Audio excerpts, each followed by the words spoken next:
Hello guys, welcome to my new video. আজকে আমি একটা সম্পূর্ণ নতুন রেসিপি নিয়ে চলে এসেছি।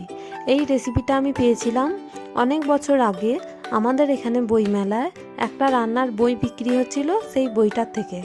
এই রেসিপিটার নাম হলো চিলি চিকেন। এই রেসিপিটা আমাদের বাড়িতে অনেকবার বানানো হয়েছে, খুবই টেস্টি খেতে হয়। আপনারাও অবশ্যই একবার বাড়িতে বানিয়ে দেখুন এইরকমভাবে।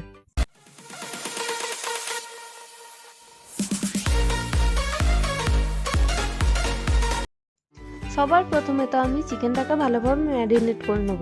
চিকেনটাকে ম্যারিনেট করার জন্য আমি নিয়ে নিয়েছি সবার প্রথমে নুন, অল্প পরিমাণে হলুদ দেবেন, একটা পাতিলেবুর রস নিগড়ে দিতে হবে।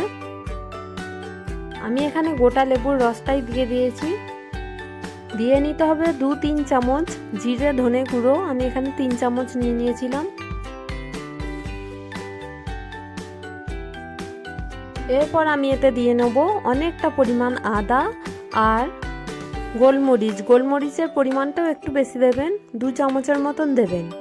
ভালোভাবে পেস্ট বানিয়ে নেবেন। পেস্টটা বানানোর জন্য আপনাদেরকে অল্প পরিমাণে জল দিতে হবে, কারণ শুধু আদা আর গোলমরিচটা ভালো বাটা যাবে না, কারণ এর পরিমাণটা তো একটু কম, সেই কারণে একটু জল দিয়ে নিতে হবে।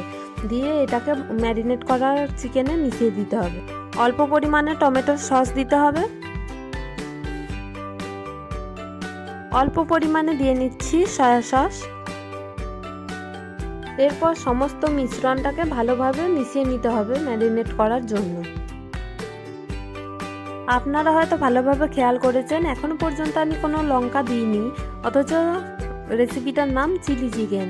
তো সেই কারণে আমি এখন নিয়ে নিচ্ছি 10টার মতন কাঁচা লঙ্কা। ভালোভাবে মিক্সিতে বেটে নিতে হবে। এখানে আমার একটা লঙ্কা বাটা হয়নি, কিন্তু তাতে কোনো অসুবিধা নেই, কিন্তু লঙ্কাগুলোকে খেয়াল রাখতে হবে যেন খুব ভালোভাবে ভাজা হয়। লঙ্কাগুলোকে ভালোভাবে ভেজে না নিলে প্রচুর ঝাল হয়ে যাবে, কিন্তু লঙ্কা দিতেও হবে, কারণ লঙ্কা না দিলে লঙ্কার যে সুন্দর সেন্টটা সেটা আসবে না। তাই লঙ্কাগুলোকে ভালোভাবে ভেজে নিলে ঝালও থাকবে না, অথচ সেন্টও হয়ে যাবে। লঙ্কাগুলো এখানে ভালোভাবে ভাজা হয়ে গেছে। এরপর আমি এর সঙ্গে মিশিয়ে দেবো 3টে বড় টমেটোগুলোকে আমি ভালোভাবে বেটে নিচ্ছি, দিয়ে এই ভাজা লঙ্কার উপরেই দিয়ে দেবো। এরপর দিয়ে নিতে হবে টমেটোতে অল্প পরিমাণে নুন, দিয়ে ভালোভাবে টমেটোটাকে ভেজে নিতে হবে। টমেটোটা ভালোভাবে ভেজে নেওয়া হয়ে গেছে। এরপর আমি ম্যারিনেট করে রাখা চিকেনটা দিয়ে দেবো। চিকেনটাকে আপনারা যত বেশিক্ষণ টাইম ম্যারিনেট করতে পারবেন ততই ভালো। ওভারনাইট ম্যারিনেট করতে পারলে আরও বেশি ভালো হয়। আমি এখানে 2 ঘন্টা ম্যারিনেট করে রেখেছিলাম।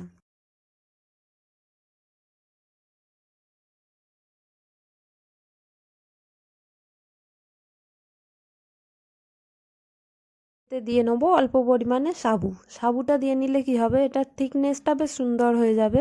কর্নফ্লাওয়ার দিচ্ছি না, পরিবর্তে সাবুই দিচ্ছি। যখন জল দিয়ে গরম করবেন তখন সাবুটা পুরো গলে একদম ঘাঁট হয়ে যাবে, আপনারা বুঝতেই পারবেন না যে দানা দানা জিনিসটা দিয়েছেন। কম আঁচে চিকেনটাকে চাপা দিয়ে বেশ খানিকক্ষণ রাখতে হবে, তাহলেই দেখবেন সুন্দর তেল ছাড়া ছাড়া হয়ে যাচ্ছে। আর চিকেনটাকে মাঝে মাঝে অবশ্যই নেড়ে নেবেন, নাহলে তলাটা ধরে যাবে। চিকেনটা এখানে সুন্দরভাবে কষা হয়ে গেছে। এরপর আমি এটাকে কুকারে দিয়ে নেব একটা সিটি মারার জন্য। আপনারা সিটি মারতে না চাইলে আপনারা একটু অল্প পরিমাণে জল দিয়ে চাপা দিয়ে রেখে দেবেন সিদ্ধ হওয়ার জন্য ভালোভাবে। তো আমি এখানে অল্প পরিমাণে জল নিয়ে নিয়েছি চিকেনটাকে সিদ্ধ করতে দেওয়ার জন্য। আপনারা জলটা আর একটু কম দেবেন, তাহলে বেশ কষা কষা আরও সুন্দর খেতে হবে। তো এরপর আমি জলটায় ভালোভাবে চিকেনটাকে মিশিয়ে নিয়ে একটা সিটি ফেলে নিচ্ছি। তো এই ছিল আজকের রেসিপি। আশা করি আপনারা বানিয়েছেন, আর বানিয়ে যদি খেয়ে ভালো লেগে থাকে অবশ্যই একটা লাইক করে দিন, আর চ্যানেলে নতুন হলে চ্যানেলটাকে সাবস্ক্রাইব করে দিন। এরকম